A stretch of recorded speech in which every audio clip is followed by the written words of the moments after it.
Está no ar mais um Saúde em Pauta e estamos no mês de outubro. Outubro é conhecido como Outubro Rosa na saúde, porque é um mês de conscientização e prevenção ao câncer de mama. E trouxemos um médico para falar sobre este tema no programa de hoje. É o Dr. Gilmar Nepomuceno Araújo, ele que é médico oncologista e coordenador da equipe médica da Unimed.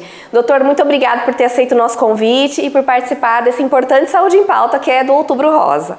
Oi, Carol, muito obrigado pelo convite, sempre esses projetos do Outubro Rosa muito importantes para a conscientização. Com certeza, doutor. Nós temos muitos casos no Brasil? Temos muitos casos no Brasil, muitos casos. Na verdade, segundo aí até os dados do INCA, né, do Instituto Nacional do Câncer, nós temos aí a última estimativa feita aí, quase pré-pandemia, deu aí mais de 66 mil casos novos por ano no Brasil, né? É muita coisa. E com isso o câncer de mama ele se configura como o principal tumor, ele vem em primeiro lugar na incidência dos cânceres na mulher, né? Diria para você aí que em torno de todos os cânceres incidentes na mulher, fica aí na sua faixa dos 30%, ele contribui com 30%. Pra você ter uma ideia, o segundo lugar na incidência dos tumores na mulher são os tumores coloretais, que vem em segundo lugar e ele vem com uma taxa de uns 9%. Então, para você ter uma ideia de proporção da incidência de quantos cânceres de mama nós temos no país. Então é muito alto o número ainda, né? Mas o câncer de mama, ele também é comum nos homens ou não? Sim, o câncer de mama pode acontecer nos homens também, porém com uma taxa de 1%. Né? Então, 1% de todos os cânceres de mama, aí se eu juntar a população, né, masculina e feminina, o câncer de mama dos tumores do homem, ele contribui com 1%. Então é muito pouco. Não é zero, 1%, mas existe. Mas a mulher é nosso foco, então, né? Mas o que é, doutor, você como médico, né, para explicar pra gente o que é o câncer de mama, como ele se desenvolve? Bom, o câncer de mama é um câncer que acontece no tecido mamário, nas glândulas mamárias. Então, o câncer de qualquer órgão, de qualquer célula do organismo, ele é uma alteração no mecanismo de duplicação e metabolismo celular, ou seja, na verdade, essa célula, por motivos, por mutações na genética dela, no DNA dela, ela vai começar a se proliferar de uma maneira desordenada, acelerada, sem controle. E, além disso, ela tem uma capacidade de infiltrar tecidos vizinhos, então essas células vão se dividindo de uma proporção geométrica, não é? Quando a gente tem por base os tecidos normais, e com isso, além desse crescimento, ela vai invadindo os tecidos vizinhos, né? Cai na circulação linfática, circulação sanguínea e pode dar metástases para outros órgãos. Então, esse é o comportamento do câncer. O câncer de mama vai ter esse comportamento no tecido mamário, na glândula mamária. E tem vários tipos? Sim, tem alguns tipos, né, na dependência dessa alteração, na dependência do gene, né, eu tenho uma alteração na genética da célula, e não na hereditariedade, mas na genética da célula, que vai expressar um tipo de célula, né, e aí eu tenho basicamente uns 4, 5 tipos de cânceres, né, do ponto de vista da histologia, quando você olha no microscópio, temos aí realmente 5 tipos de cânceres, mas o mais frequente é o carcinoma ductal invasivo, antigamente chamado de carcinoma ductal invasivo, e hoje considerado como o carcinoma sem fatores específicos, né? Carcinoma invasivo de mama. Esse é o mais frequente. Vamos falar um pouquinho sobre ele depois quando a gente falar sobre tratamentos, né? Já que é o mais comum, mas assim, quais são os sintomas que a mulher pode ter? Ou pode não ter sintomas para perceber, opa, tem alguma coisa errada? Eu acho que são duas coisas que nós temos que diferenciar aí, né?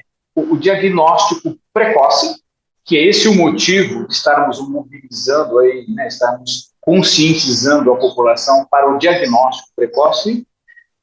Por quê? Porque a chance de cura de um câncer de mama, né, é na proporção do estágio em que ele se encontra. Enquanto menor for o estágio, ou seja, quanto menor for o tumor, maiores são as chances de eu ter a cura desse câncer de mama. Tá? Na medida em que ele avança, em que ele se adianta, eu vou ter uma chance menor de cura. E com isso, as formas de screening, as formas de rastreamento para a precocidade do diagnóstico, ela é muito importante, né? Então, nesse caso, nós não queremos que ela tenha sintomas, né? Nós gostaríamos de fazer o diagnóstico precocemente a ponto dela ter sintomas. Mas, na medida em que nós não conseguimos fazer isso, a mulher pode ter os sintomas desde encontrar um nódulo na mama, de uma maneira, então, ele não traz sinais, sintomas, mas ela vai ter o sinal do aumento do nódulo mamário. Ela percebe o nódulo mamário quando ele está relativamente na superfície dessa mama. É claro que o nódulo mais profundo, ele vai demorar para se manifestar, então, quando ele se manifestar, vai ter um estágio muito mais avançado. Nesse sentido, ele pode, dificilmente eu tenho um quadro de dor, é muito difícil ter um quadro de dor. Esse câncer de mama só vai trazer dor quando ele invadir estruturas álgicas, então, quando ele estiver muito próximo aí à parede do tórax, pegar uma estrutura vascular ou nervosa. Fora disso, ele, inclusive, ele não traz dor, né? Então, isso aqui caracteriza mais ou menos aí os sinais do câncer de mama. Como que é feito, doutor, o diagnóstico? Depois do screening, né, na medida desse screening, nós estamos falando aí da mamografia, né, em princípio. Primeiro, a palpação, o exame clínico, mas a mamografia, para eu encontrar esse nódulo no exame clínico, na palpação, muitas vezes ele não está tão precoce, ele está palpável. O que eu quero é fazer o diagnóstico desse câncer não palpável, né, quando ele ainda está numa situação de um tamanho pequeno, a ponto de não dar sinais, tá certo?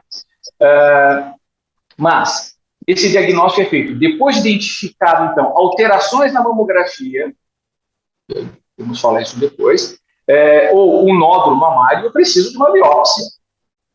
Toda confirmação de um câncer, eu preciso fazer a biópsia, né? Então, aí tem algumas técnicas para se fazer essa biópsia.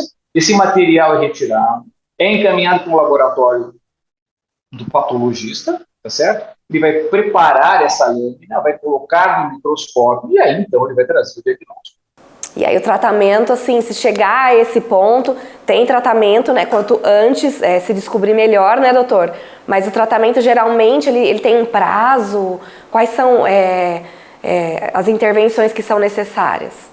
Tudo vai depender aí do estágio da doença, né, e muitas vezes até do tipo de câncer, né? Porque hoje os nossos conhecimentos na oncologia avançaram muito no conhecimento biomolecular, né? Ou seja, na verdade não basta só aquele rótulo, aquele diagnóstico que o patologista dá no visual, né? Na hora que ele olha o microscópio, que por décadas atrás aí era sempre o que nós nos baseávamos. Então, na medida em que nós evoluímos para o conhecimento biomolecular e genético no comportamento dessas células, faço exames complementares dessa patologia, que é um exame imunohistoquímico, e com isso eu vou diferenciar esses tipos de câncer. Então, com isso eu preciso, para me basear no tratamento, o estágio da doença e depois essa identidade biomolecular que ele tem.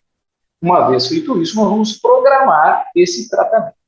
Se o tumor é bem pequenininho, a localização onde ele se encontra. Então, por exemplo, um tumor pequeno numa localização mais periférica, eu posso fazer uma cirurgia conservadora. Posso fazer a setorectomia, uma quadrantectomia, tirar um quadrante dessa mama, e com isso, a paciente com uma chance, uma cirurgia menor, né, conservadora, complementada com radioterapia depois, e a avaliação se ela vai precisar de um tratamento sistêmico ou não, baseado, então, nesses dados diagnósticos biomoleculares. Se ela vai precisar de quimioterapia, se ela vai precisar de quimioterapia associado a anticorpos monoclonais, aliado a isso a hormonioterapia posterior, tudo isso nós chamamos de tratamento adjuvante. Então, tudo vai depender do estadiamento, do estágio que essa doença se encontra no momento do diagnóstico e no seu tipo, né? desde a identificação pelo patologista, assim como com a sua identidade biomolecular. Que bom, né, que a gente tem hoje conhecimento científico cada vez mais avançado, tecnologia aí disponível, né, para tratar esses casos e principalmente a prevenção, né, para que se ocorrer o câncer de mama, ele seja no comecinho e seja a possibilidade de cura seja muito maior, não é verdade, doutor? Verdade. Carol, com isso, com essa sua observação, eu gostaria até de fazer uma segunda observação, né, porque nós colocamos muitas vezes, se confunde um pouquinho a prevenção com o diagnóstico precoce. A mamografia, o ultrassom de mama, esse rastreamento que nós fazemos das pacientes assintomáticas, ou que não tem nenhum sinal de nódulo na mama, então essa rotina que se faz com relação ao câncer de mama, ele é um screening, né? Ele é um rastreamento para diagnóstico precoce, não é a prevenção. A gente pode falar sobre isso depois do intervalo, rapidinho, sobre os fatores de risco, a diferença da prevenção e do diagnóstico, né, que você bem colocou? Sim, claro. Então tá bom, a gente já volta, tá? Até mais. Estamos de volta com o Dr. Gilmar Nepomuceno Araújo, ele que é médico oncologista e coordenador da equipe médica da Unimed de Americana e Santa Bárbara do Oeste. E olha, estamos conversando sobre Outubro Rosa, sobre tratamento, diagnóstico precoce, fatores de risco, prevenção do câncer de mama. Doutor, você estava falando da diferença aí, né, do diagnóstico precoce e da prevenção, né, que tem os fatores de risco aí em jogo. Quais são os fatores de risco? Os fatores de risco já bem conhecidos na literatura de muito tempo, né? Então, assim, na verdade, os primeiros deles são aqueles aonde eu tenho um tempo maior de exposição da mulher ao estrógeno, né? Ao estrógeno biológico, a essa ciclagem, porque a mulher, a partir do momento em que ela entra na puberdade, não é? Ela tem, então, o ciclar dos seus hormônios mensalmente, periodicamente, isso vai até a sua menopausa. Então, esses hormônios, em especial o estrógeno, na medida em que nós temos uma exposição por anos a mais, ele é um dos fatores de risco. Então, por exemplo, uma menarca precoce, ou seja, aquela primeira menstruação, né? E o tempo e a menopausa tardia. Então, são situações em que eu tenho um tempo grande, um período grande de exposição da mulher, do corpo da mulher, a essas variações hormonais e, em especial, aí, a ação estrogênica. Segundo, é claro, há uma predisposição familiar, né? Algumas situações, por mais que nós tenhamos o câncer hereditário de mama, ele, frente a todos os cânceres, ele tem uma porcentagem pequena, mas nós temos que levar em consideração também essa questão familiar. Fatores ambientais. Então, por exemplo, dieta, né? Nós sabemos que as dietas hipercalóricas, a dieta com ácidos graxos saturados, ou seja, muita gordura de origem animal, né? Obesidade, uso muitas vezes de abusivo aí de hormônios de reposição e tudo mais, tudo isso contribui aí para os fatores de risco. A nulidade do primeiro filho, né? Então eu tenho uma nuliparidade, como nós chamamos, se a mulher não engravida, ou a gravidez após os 30 anos. Então são períodos em que faz com que a mulher fique de uma maneira contínua exposta a essa sua variação hormonal. Não há um break aí, não há uma parada disso. Então tudo isso são fatores de risco. Doutor, e existem casos assim, você falou dos fatores de risco, né? Existem casos de identificar, tem como identificar uma predisposição para se ter o câncer de mama, que tem mulheres que até tiram a mama, né, porque identificam aí uma predisposição ao câncer de mama? Como eu disse previamente, uma porcentagem muito pequena, da porcentagem frente a todos os cânceres de mama, uma porcentagem menor, ela está relacionada diretamente a essa transmissão hereditária, né? De genes patogênicos em que a chance de um câncer de mama fica muito aumentada. Então, é muito conhecido aquele caso da Angelina Jolie, o mundo inteiro ficou conhecendo, não é? Então, quando eu tenho uma incidência muito grande de câncer de mama, de parentes muito próximos, câncer de mama na família antes dos 50 anos de idade. Isso acaba chamando a atenção para uma análise e para a investigação de que um caso de câncer de mama possa ter essa origem hereditária. E com isso, nós podemos fazer testes genéticos, testes de mutação genética, para tentar identificar se esse caso aqui, se nessa família ou se nessa paciente, ela teria a mutação genética que a levaria para o câncer de mama.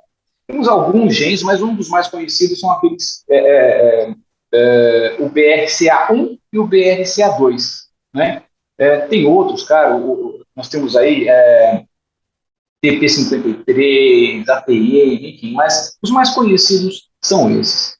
Então, para você ter uma ideia, quando eu faço a análise desses dois genes e a paciente, ela tem, como no caso da Angelina Jolie, a mutação nesses dois genes, BRCA1 e BRCA2, a chance dela ter um câncer, um outro câncer de mama, na mama, então contralateral, ter um câncer de uma mama, uma direita, por exemplo, ela vem para consulta. Você tira a história, faz a consulta da paciente, tenta programar o terapêutico, identifica que ela tem uma tendência aí, pelo histórico dela, de um câncer de mama, de que esse câncer de mama possa ser evitado.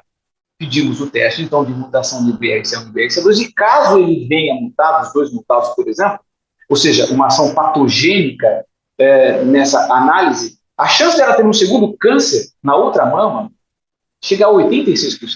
Vamos arredondar para 90%. Isso é muito alto, né? Nessas condições, então, você conversa com a paciente e é nesse momento, é nessa condição que se tem a proposta de fazer uma cirurgia preventiva, né, dessa mama, que é chamada adenomastectomia, né? Você retira o tecido mamário, o cara coloca-se uma prótese mamária naquele lugar, mas para que ela não tenha, então, porque o risco é muito aumentado dela. Só que essa mutação também é uma mutação em todas as células somáticas, né? Então, assim, essa mutação, ela vai levar, então, a chance de ter câncer ovariano também. Então, você pode propor para essa paciente a estar fazendo a retirada dos ovários. Então, é nessas circunstâncias, quando a paciente tem um câncer de mama hereditário, nós discute-se com a paciente para que ela possa ter a opção de fazer essa cirurgia preventiva. E doutor, eu gostaria que você deixasse uma mensagem final aí para o nosso programa sobre o Outubro Rosa, para as mulheres que estão assistindo a gente. O Outubro Rosa, na verdade, ele vem alertar, eu acho que nós temos melhorado muito, né, no decorrer dos anos, nós melhoramos muito a conscientização para o câncer de mama, né? E o Outubro Rosa, ele vem aí para estar lembrando as mulheres todo da sua prevenção, da sua, não só para o aspecto de se discutir o câncer de mama, sobre o aspecto preventivo, então, assim, uma boa educação alimentar, atividade física é importantíssima, né? Atividade física é importantíssima, diminui o risco realmente também dos cânceres de mama, está identificando outras situações aí alimentares que essa paciente pode fazer, e o diagnóstico precoce, principalmente, que esse é o motivo que nós fazemos o rastreamento de mamografias, de ultrassons, excepcionalmente se precisar uma ressonância magnética, mas em especial ele é muito importante. Por quê? O diagnóstico, quanto mais precoce for o diagnóstico, aumentam realmente as chances de cura desse câncer de mama. E outra coisa, né, é o primeiro câncer que está incidindo nas mulheres, como eu disse anteriormente, aí, 30% de todos os cânceres da mulher estão aí do câncer de mama, e uma incidência aí, a última avaliada, em 66 mil novos casos por ano. Obrigada, viu, pela sua participação, pelos esclarecimentos aqui no Saúde em Pauta. Muito obrigado, estou à disposição. E você que está acompanhando a gente, previna-se, cuide-se, né? Tenha qualidade de vida que você vai prevenir não só o câncer de mama, mas várias doenças aí na sua vida. Busque se cuidar sempre, busque sempre informação de qualidade que aqui no Saúde em Pauta você encontra. Até a próxima, gente. Tchau!